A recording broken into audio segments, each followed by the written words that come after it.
OK, dans cette vidéo-là, on va diviser des nombres décimaux par des nombres décimaux et notre réponse va être des décimaux. Vive les décimaux.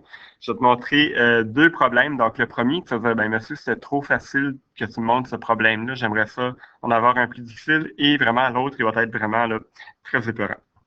OK, donc le premier cas, on divise 1,35 par 5 dixièmes. Là, désolé, je n'avais pas de petite barre divisée, donc j'ai mis cette petite ligne diagonale-là. C'est nous diviser. Si tu revois ça un petit peu plus tard, c'est le signe division. Donc, j'y vais. J'ai juste déplacé, j'ai réécrit mes nombres décimaux en nombre fractionnaire ou en nombre fractionnaire. Donc, 135 centièmes, c'est le même qu'en haut. 5 dixièmes, donc 5 sur 10. On se rappelle, lorsqu'on effectue une division, on divise les numérateurs ensemble et les dénominateurs ensemble. Qu'est-ce qui est fantastique avec nos nombres décimaux? C'est des 10 et des 100, ça se divise super bien. Donc, j'ai 135 divisé par 5 qui donne quelque chose, et en bas, 100 divisé par 10 qui donne 10. Petit problème technique, je n'ai pas la réponse de 135 divisé par 5, je dois la trouver de plusieurs façons. Première façon, je te présente ici, je vais décomposer mon nombre parce que j'ai le feeling que 135 et 5, ça doit quand même se calculer de façon assez bien parce que ça finit par des 5. 135, c'est la même chose que 100 plus 35. Et je divise tout ça par 100. Et je sais que 100 divisé par 5, ça donne quelque chose. Et que 35 divisé par 5, ça devrait donner quelque chose aussi que je connais très bien avec mes tables de multiplication. Donc, 100 divisé par 5, ça donne 20. 35 divisé par 5, ça donne 7. Et par le fait même, 20 plus 7, ça donne 27. Ce qui voudrait dire que 135 divisé par 5, ça donne 27.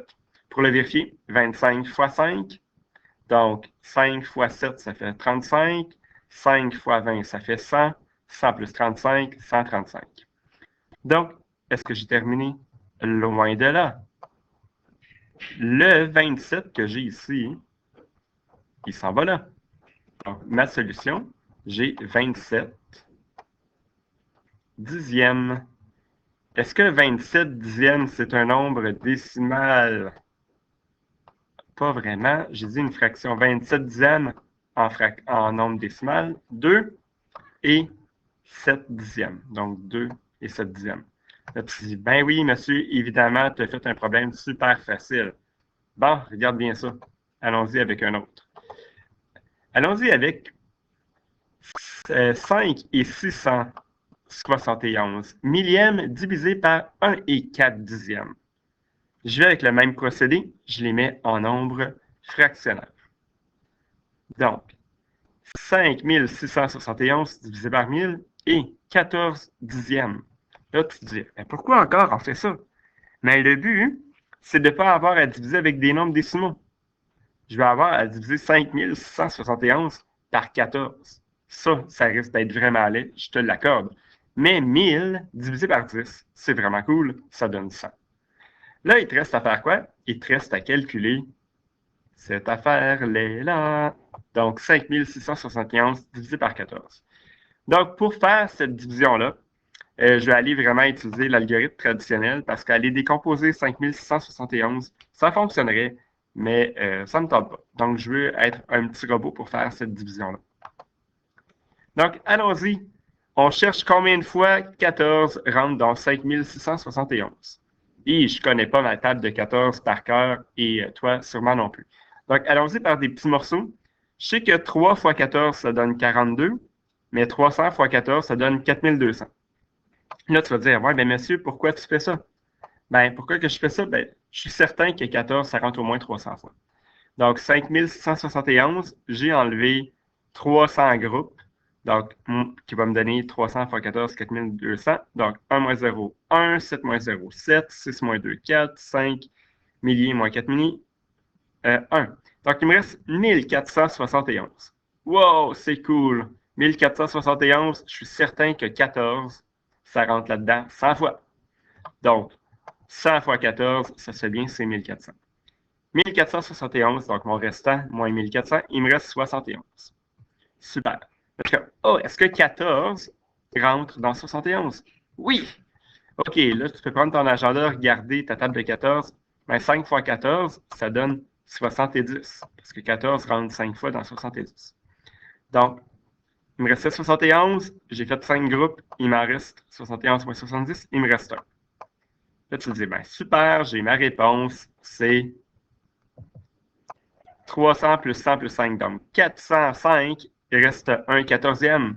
Mais c'est bien plate. 1 quatorzième, il faut que j'aille calculer c'est quoi. Donc, il me reste à trouver combien de fois 14 rentre dans 1. Ça ne rentre pas. OK, je vais transformer mon 1 en 10 dixièmes.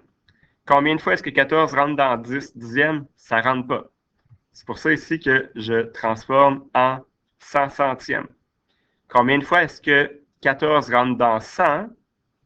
Ben là, je vais aller calculer. Là. Puis là, je pense que c'est 7. Parce que 7 fois 10, 70. 7 fois 4, 28. 70 plus 28, 98. All right, je suis correct. Je ne l'ai pas dépassé. Donc, il me restait une unité. J'enlève 98 centièmes. 1 moins 98 centièmes. Il me reste 2 centièmes. OK. Est-ce que 14 rentre dans 2? Non, ça ne rentre pas. Je transforme mon 2 centièmes en 20 millièmes. Est-ce que 14 rentre dans 20 millièmes? Oui, ça rentre une fois. Donc, 1 millième fois 14, il me reste 14 millièmes.